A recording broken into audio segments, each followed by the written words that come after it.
ఓం శ్రీ మహాగణాధిపతే నమో నమః.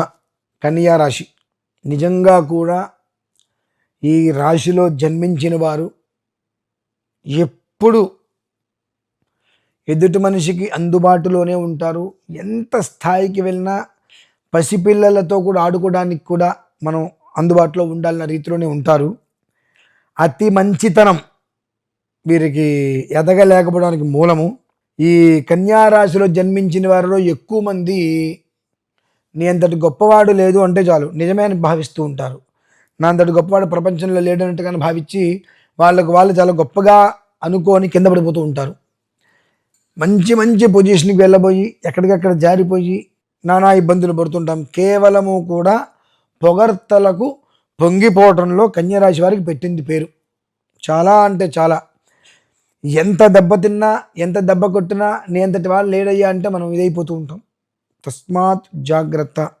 ఏమాత్రం అప్రమత్తంగా ఉన్నా కాలగర్భం కొన్ని సంవత్సరాలు వెనక్కి తీసుకెళ్ళిపోతుంది మనల్ని. మరలా అంటే మనం ఎంత కష్టపడి ఒక పొజిషన్కి వచ్చి ఒక గూడు కట్టుకుంటున్నామో ఒక్క రాయి కదిలిస్తే మొత్తం గూడు మొత్తం పడిపోతుంది. మళ్ళీ మొదటి నుంచి అన్ని సంవత్సరాలు కష్టపడాలి. కొన్ని రోజులు చాలా జాగ్రత్తగా ఉంటూ అయిన దానికి కాని దానికి ఎవరి మీద ఆరాధపడవద్దు. ఇంగ్లీష్లో కొన్ని పేర్లు అయితే నాకు అంత పూర్తిగా ఇంగ్లీష్లో రాదు కాబట్టి నేను చెప్పలేకపోతున్నాను మీకు.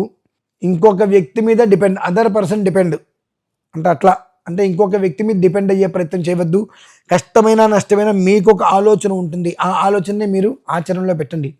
ఎదుటి మనిషి చెప్పాడు కదా అని ముందుకు వెళ్దాం అనుకుంటే బొక్కబోర్లా కింద పడేటువంటి అవకాశాలు కన్యరాశి వారికి చాలా ఎక్కువ ఉన్నాయి. తస్మాత్ జాగ్రత్త.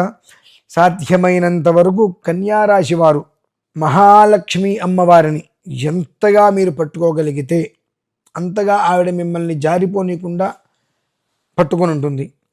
అది మీరు ఏ రకంగా ఉంటారు, ఎలా ఉంటారు అనేటువంటి విషయం మీరు ఆలోచించుకోండి. ఎంత జాగ్రత్తగా అడుగులో అడుగు వేసి ఉంటారో అంతటి ఒక మంచి స్థితి వస్తుంది. ఏమాత్రం తొందరపాటు చర్యలు కన్యరాశి వారికి తగదు. ఇది బాగా గుర్తుపెట్టుకోండి.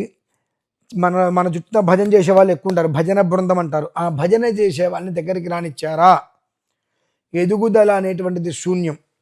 ఒక్కసారి అతి దగ్గర సమయంలో కన్యారాశి వారు ఎక్కువగా ప్రభుత్వ ఉద్యోగంలో చేసేవాళ్ళు ఉంటారు. పదవిలో అటు ఇటు మార్పులు చేర్పులు జరుగుతూ ఉంటాయి. కనుక ఒక్కసారి మీ జాతకాన్ని పరిశీలింపజేసుకొని జాతకంలో ఏ స్థితి ఎలా ఉంది, దశామార్గం ఎక్కడుంది అనేటువంటి విషయాన్ని తెలుసుకొని జాగ్రత్త పడినట్లయితే రాబోయేటువంటి యోగకరమైన కాలాన్ని సద్వినియోగం చేసుకోవడానికి మంచి అవకాశంగా అది ఏర్పడుతుంది. ఓం శ్రీ మహాగణాధిపతి నమః. స్వస్తి.